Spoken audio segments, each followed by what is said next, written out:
اعوذ باللہ من الشیطان الرجیم بسم اللہ الرحمن الرحیم تنزل الملائکۃ والروح فیہا باذن ربہم من کل امر۔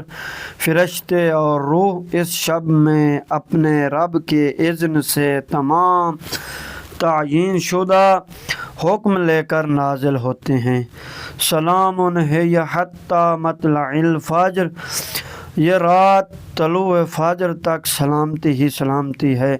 تفسیر آیات یہ ہے کہ پہلا پوائنٹ یہ ہے کہ تنزل الملائکۃ، اس آیت میں شب قدر کو 1000 مہینوں سے بہتر قرار دینے کی وجہ کا بیان ہے کہ اس رات فرشتے اور روح زمین پر بسنے والوں کے لیے ہر امر لے کر نازل ہوتے ہیں۔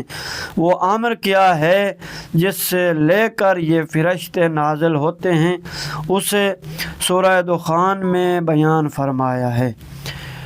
انا انزلناہ فی لیلۃ مبارکۃ انا کنا منذرین، کہ ہم نے اسے ایک بابرکت رات میں نازل کیا ہے۔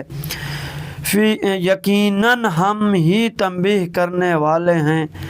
فیہا یفرق کل امر حکیم، اس رات میں ہر حکیمانہ امر کی تفصیل واضح کی جاتی ہے۔ امرا من عندنا انا کنا مرسلین، ایسا امر جو ہمارے ہاں سے صادر ہوتا ہے کیونکہ ہمیں رسول بھیجنا مقصود تھا۔ رحمتا من ربک انہ هو السمیع العلیم، آپ کے پروردگار کی طرف سے رحمت کے طور پر وہ یقیناً خوب سننے والا جاننے والا ہے کہ اس رات ہر حکیمانہ امر کا فیصلہ ہوتا ہے۔ یفرقو کے معنی میں فیصلہ کیا جاتا ہے کہ جیسا کہ فرمایا ففرق بیننا و بین القوم الفاسقین، ہمارے اور فاسق قوم کے درمیان فیصلہ فرما۔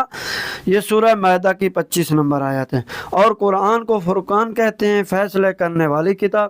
لہذا یہ بات قرآن سے واضح ہو جاتی ہے کہ یہ فرشتے اور روح اللہ تعالیٰ کے حکیمانہ امور کے فیصلے یعنی سال بھر کے مقدرات کے فیصلے لے کر نازل ہوتے ہیں۔ والسلام ورحمۃ اللہ وبرکاتہ۔ انشاءاللہ دوسرا پوائنٹ آگے والی ویڈیو میں ہم بیان کریں گے۔ اللہم صلی علی محمد۔